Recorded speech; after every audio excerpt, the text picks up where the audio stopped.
So like 12 people sent me this Selma Blair Robin Roberts interview on ABC News about her MS diagnosis, and I'm really glad I just watched it.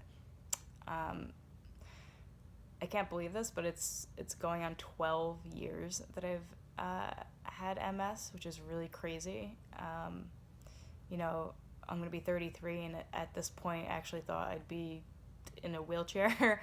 uh, and thankfully I'm not. Thankfully I'm doing tremendously well with it.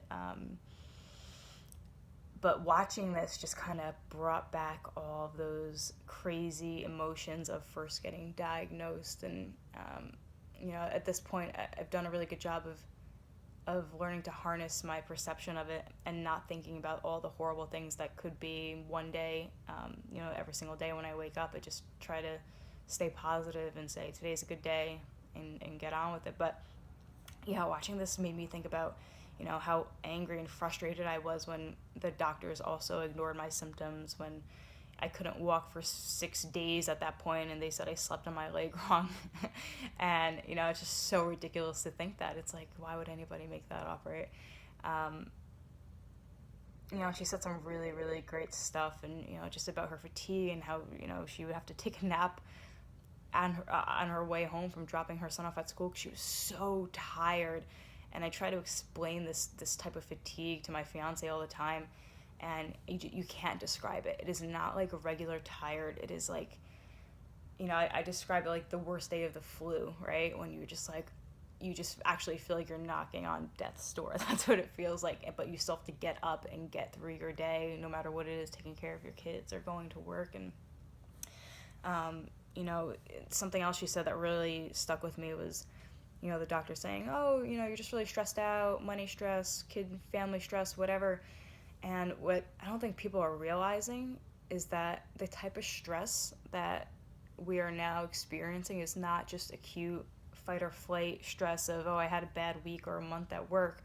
It's chronic, prolonged stress. And what that does to our bodies over years and years essentially starts to shut us down, right? And our bodily processes just aren't working as they should, and we can start exhibiting all sorts of symptoms. And for her, for me, and a lot of other people, it's MS. And we need to do something about that. And I was lucky enough to find diet change years ago, which really helped with a lot of my symptoms. But what I've learned now as an adult 12 years later is eating healthy is really important. Exercising is tremendously important, but stress management and perception of how you're going through your day is essential. Dealing with your traumas from whether you had some stuff growing up, or whatever it is that is your trauma that you're carrying with you, things that you feel like you need to prove. For me, also being legally blind, I always constantly feel like I have to prove that I am just as good or just as normal as everybody else, that I can always do everything that everyone else can do. And accepting your limitations, which you also talked about, is the hardest part of that. And you burn yourself out trying to fight that. And she said, when she stopped fighting it, it just all became a little bit easier, and you accept it. And I now know that I'm back by 6 p.m. I'm done for the day. I'm exhausted. I can't do anything else. And it's not easy because people want to mock you for it. They want to judge you for it. But you just have to be strong enough to not, like you said, feel that guilt of it, and just go, this is what I need. This is what my body needs. I'm sorry. And that's not, it takes a very long time for a lot of people to really get that. But she looks amazing. I love her hope. Talking to Michael J. Fox was, like she said, just completely motivated her. And that's what I really hope to do every day, is kind of, I want to show people that it is possible to live with a chronic illness and still be hopeful, because there's a lot of things you need to do in your fight against a chronic illness. Like I said, eating well, making sure you're getting enough sleep, fighting the stress, learning how to meditate, whatever it is that, are your weapons in battle for your chronic disease.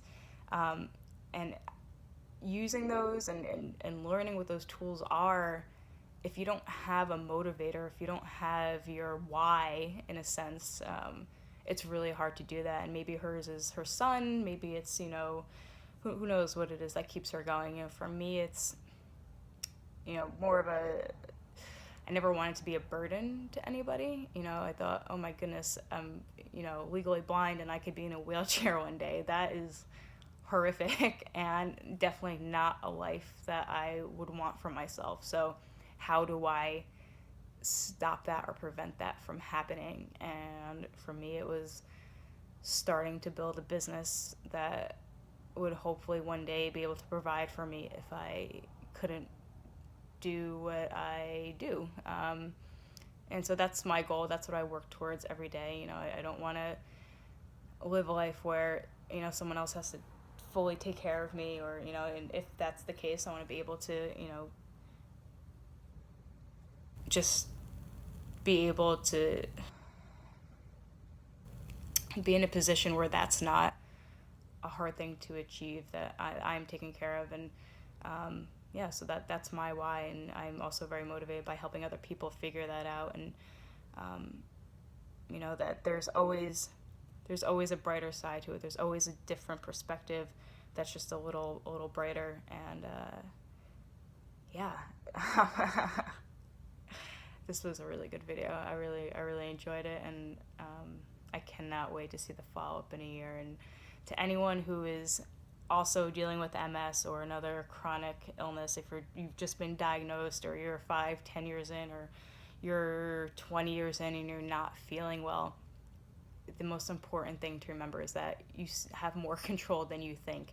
You might not be able to completely reverse something or heal something, but you definitely have control over making your quality of life, and maybe just by giving yourself a little bit more energy, by eating well, or trying a new supplement, whatever it is, you have a little bit more control than you probably think. And to just keep trying and don't give up, and to find your why. Thanks, guys.